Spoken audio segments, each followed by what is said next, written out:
welcome. You're watching Financial Planner. Today we've got with us Feroz Aziz of Anand Rathi, who will join us on the show. Thanks, Feroz, for joining us today. Last week we were talking about why goal setting is important and how it's the cornerstone of any financial plan. Well, we talked about how having a goal in place to begin with, or documenting that goal, ensures 80% success in the goal finally being actually adhered to.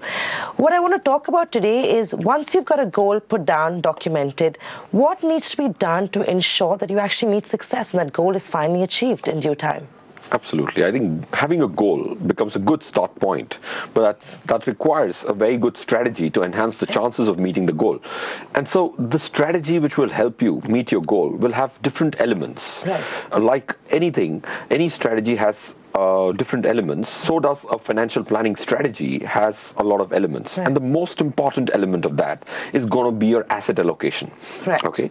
So spending some time to understand how do I get it right, which actually enhances the chances of meeting the goal, and then going to the other elements. And the second element of the strategy is going to be choosing the right product, product class, and then choosing the specific product, choosing the specific service provider who will provide you the product, getting your advisor right. All these are elements of strategy which all come together to be able to meet our goals which we have set down.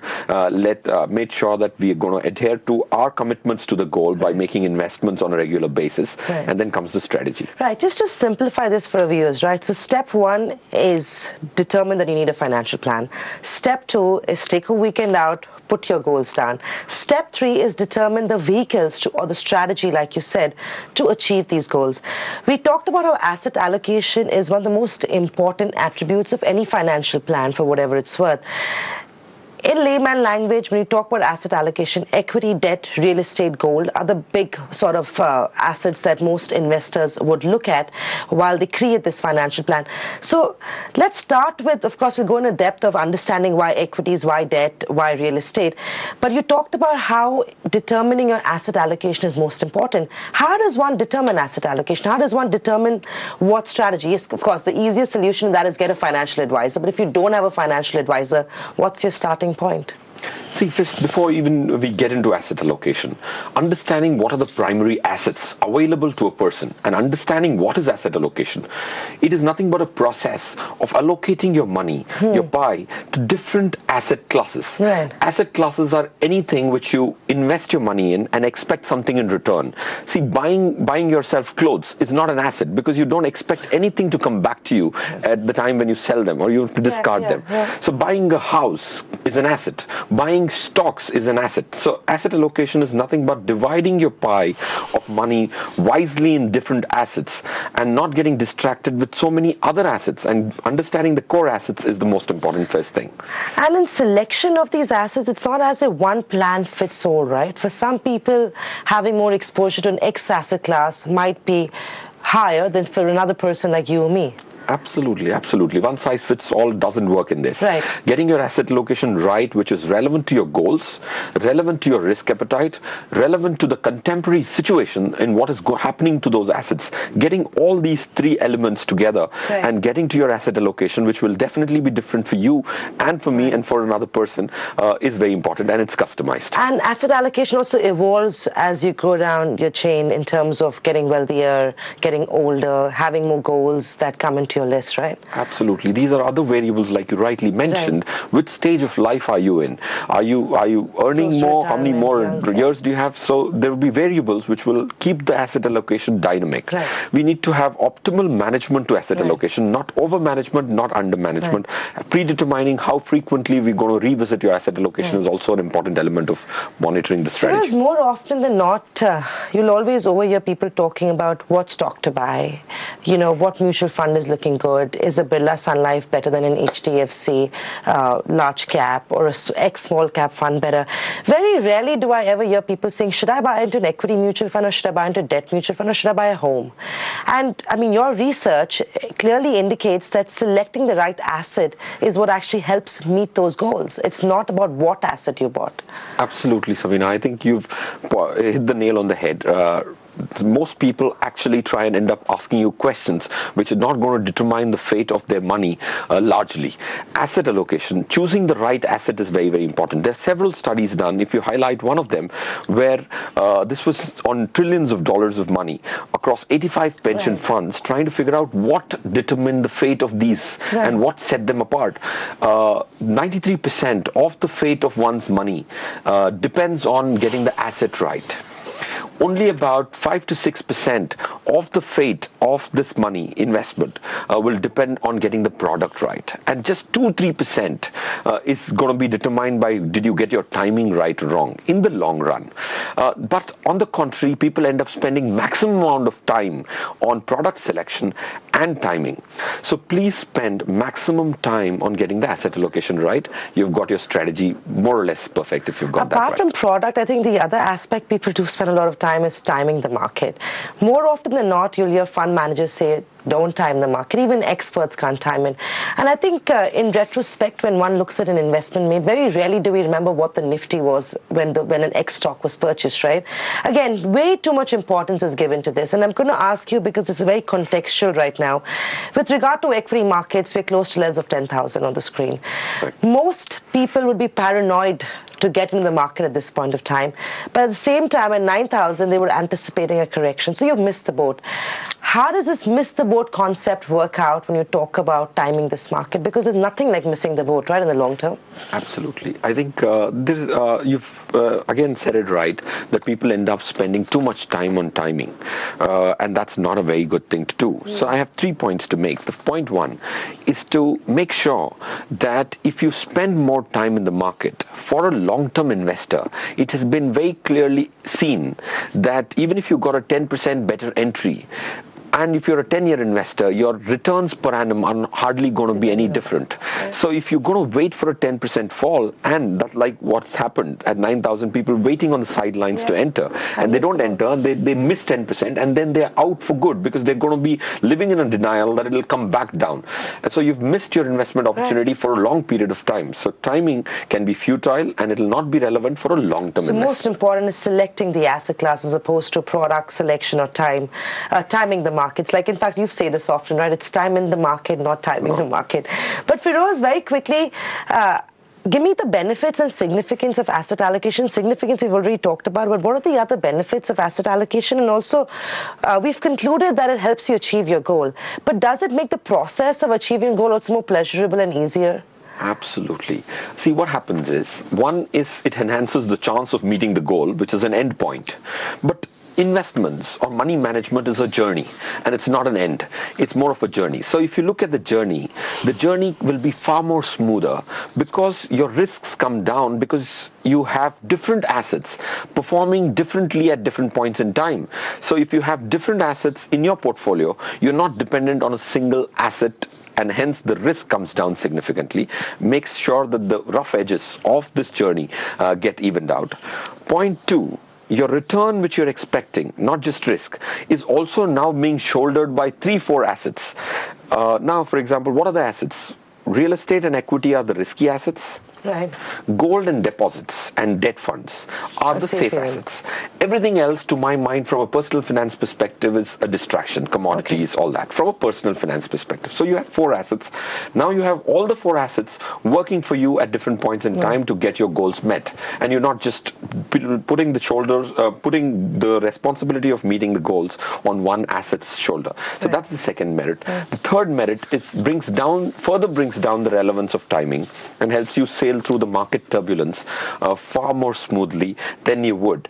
Even if you're bullish, and if you went 100% in equity, then in the short run, you would be not able to withstand that kind of volatility to be able to hold it for 8-10 years, which is required to make sure that your goals are met. And for whatever it's worth, it saves you from the daily heartache or heart pain, if nothing else. On that note, we'll take a break. We'll come back and we'll tell you why one size fits all does not work when you're picking and selecting your assets, so stay tuned.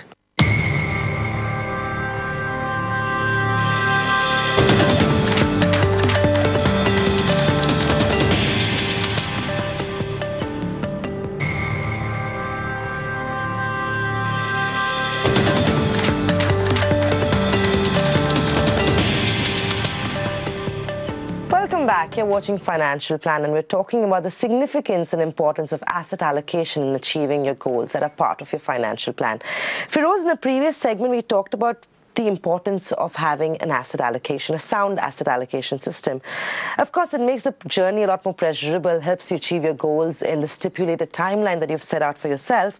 But more importantly, it also helps you mitigate macro risks that are not usually in your control, right? Which are those two risks that you can mitigate with a sound asset allocation in place? Correct. I think the two risks it mitigates. In the short run, the investment portfolios go through one big challenge, which is the volatility, utar chadav as they call it, the price movements. Okay, that's the short-term risk. In the short term, this risk is a very overpowering kind of a risk. In the long run, the risk is not volatility because volatility subsides over the long run. In the long run, the risk is depletion of the value of your money due to inflation. So these are the two important risks, which asset allocation helps you get a balance between. So in the long run, inflation overweighs. In the short run, volatility overweighs. The asset allocation should have the capability to create a balance between these two so that you can live the short run to be able to reach the long run. And when you so reach the long run, your money should be valued enough to be able to meet the goals. And it should be rising at a greater pace than the goal's value itself. Right. So while we, of course, mitigate those two risks, what I think most viewers would want to know is, we talked about this, right? It's not one size fits all. Your financial plan or your allocation or exposure to assets would change over a period of time, depending how old you are. So what stage in life are you at? What's the timeline to those goals being achieved or fulfilled? How many goals you have, as simple as that. So for a viewer, how does one determine how much exposure should one have to a risky asset, which is either real estate or equity, or safe haven bets like gold or fixed deposits? How do you determine what works for you? Correct. Perfect. So like, one is, of course, what stage of life you are in. Second, how far are your goals to be met? Okay. Third is, what is happening to those assets as we speak, right? What is the contemporary situation of the assets, and what's the opinion on them for the next 3, 4, 5 years, so that you can be in the right asset at the right time. Now, as we speak, in my opinion, the risky assets, equity and real estate is going to go through its share of trouble because it's going through transformation and structural changes. So a large portion of your money needs to be in equity on the riskier side. Okay, real estate will not give you the commensurate return for the risk you take. So if, to give a thumb rule, if your goal, the specific goal you're saving for, is further away by 5 years, you should have at least 60 to 70% of your money allocated for that goal in equity as an asset class. And real estate should be zero at this point in time for specific goals to be met. And the other 30% largely should be in debt, because gold over a period of time, in my opinion, is not going to be able to generate 8-10% return, or even 7-8%, which debt will. So if the goal is 5 years away, allocate at least 70% of that money into equity today. And you have to revisit this a couple of years from now. Right. So when you're selecting an asset, revisiting it is important. So when you go back and you say that you got to, sit down and have a look at how your portfolio is doing, how it's generating profits or losses, for that matter. What is it that you're revisiting? Are you revisiting asset allocation, or are you revisiting product selection at this point? I think both. Okay. Okay. I think it's very important. See, like any management process, goal setting, strategy, implementation of strategy, and then you monitor whether your strategy is working or not working, and does it still remain contemporary or not. So monitoring has to monitor asset allocation and product selection both. Right. And you did mention in that previous answer of yours that currently real estate doesn't look like a good investment opportunity for the next 3 to 5 years. But in our previous segment, we talked about how timing the market is not actually wise. When we say an asset doesn't look good for a certain period of time, we are essentially timing the asset, right? No, see, the difference between timing and having an opinion on the asset is to if you've decided that 30% needs to go into real estate, for example, you don't need to wait until it falls. But the decision whether 30% should go or not is not a timing decision. It's an opinion you have. Whether or not that asset looks attractive. Absolutely. Once you've decided your asset allocation, you don't have to wait to implement the asset allocation. Right. If I decided my asset allocation today, and then I waited for 6 months to get in at the right time into those assets, that would be called the timing. Very quick question on this one. If you have a goal to buy a home, is that using real estate as a vehicle? So that would become different, right? Correct. See, anything where you're going to have a consumption is not necessarily asset allocation. It's not asset allocation. Right. Okay, on that note, we'll take a break. We'll come back and we'll take you through what Firoz's view is on various asset classes. And of course, I guess he'll help us design a portfolio as well. Thank you.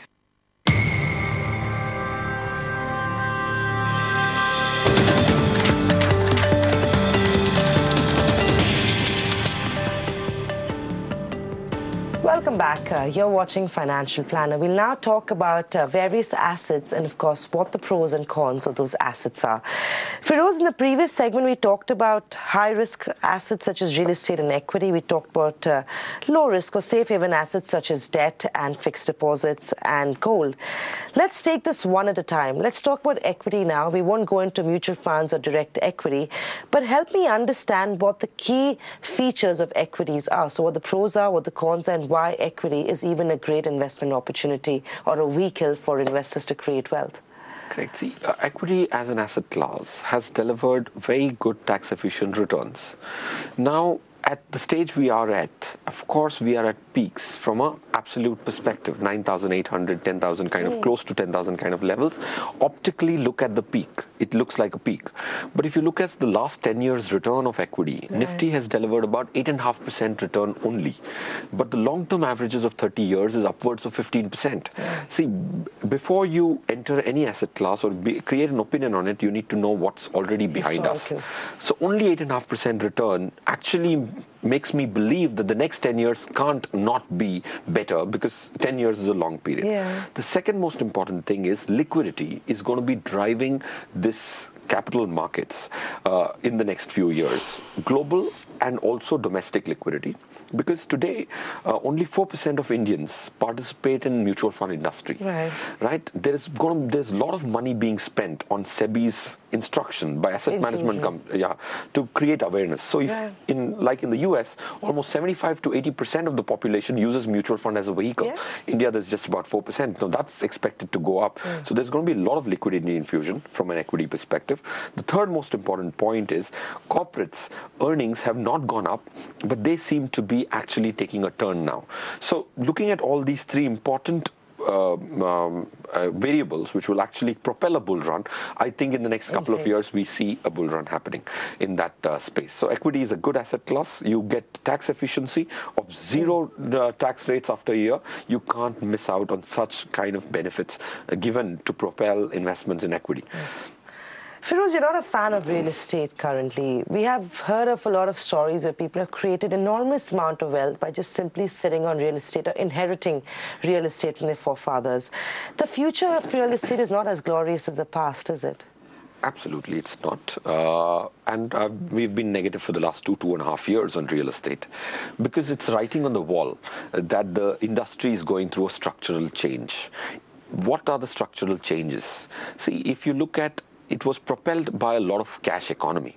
Right? Now, as we put structures on our indirect taxes in the country using GST, cash generation would come down significantly, and that will not propel real estate.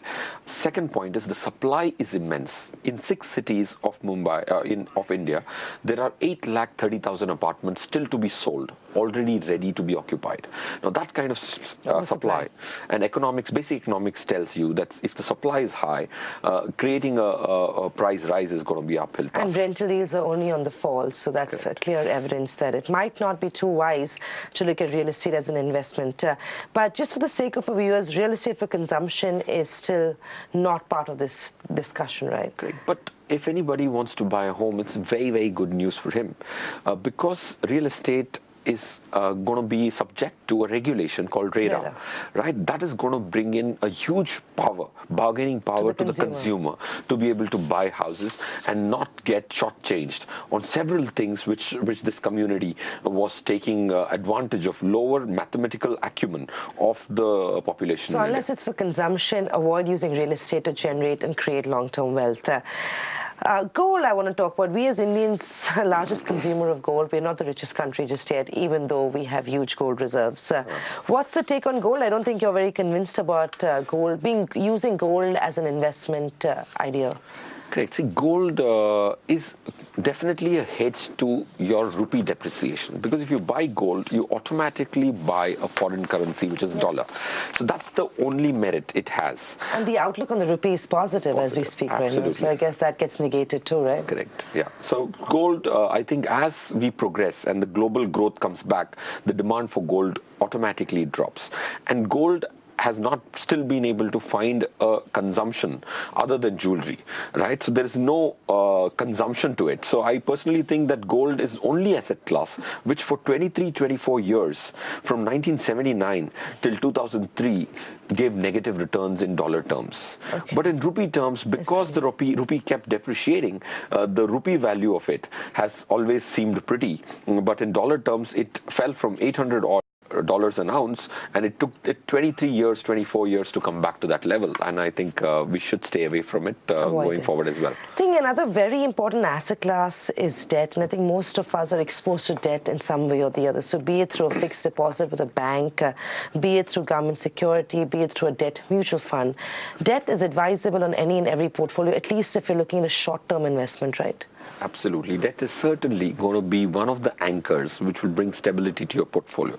And if you're looking at an high interest economy like India, even after a fall in the interest rate, we are 7 times more than a US or a European country. So not capitalizing on this high interest rate is not going to be prudent. But one thing which is ironical is people don't use the right vehicle to get tax efficiency, which the government actually wants that benefit to be passed on. So if you buy yourself a fixed deposit, you're going to pay the marginal tax rate or the slab which you fall in. If you use either an EPF or a PPF to substitute your debt requirement, and also a debt fund, which can actually be at a very low risk category, can give you 7.5% post-tax return, compounded for 3 years, and that by no stretch of imagination is a small number. Right. So the breakdown is got to be crucially between equity and debt. So for the sake of our viewers, I know this is going to be tough to create or help us create a portfolio that might fit most people's requirements. But if I had to ask you, what are the main steps in building the right portfolio, allocating funds to the correct assets? See, the first step is, of course, understanding your risk appetite. Right.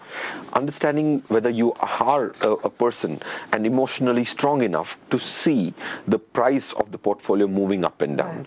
And do you have the courage to make investments and not track it on a daily basis? If you so do, right? If that kind of discipline is there, that means you're in the high risk category. Because risk will over a period of time subside. It's only you who would look at the price and actually have sleepless nights. So risk appetite is one.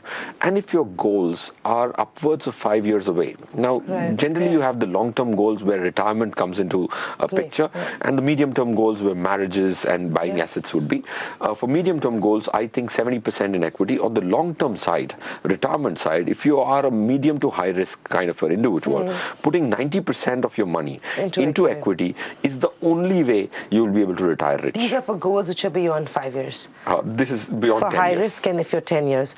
Right. It also helps you diversify your portfolio, right? That's pretty important to keep in mind while you're building a portfolio. Absolutely. Diversification is a good risk mitigation. So, well, catch that link which is flashing on your screen right now. Access the page. It's on the BTVI website. That should help you build, or at least get your goals in order, and of course tell you what sort of asset allocation you need to look at. With that, thanks for that, Feroz. And with that, it's also a wrap on this edition of Financial Planner. Thanks for watching.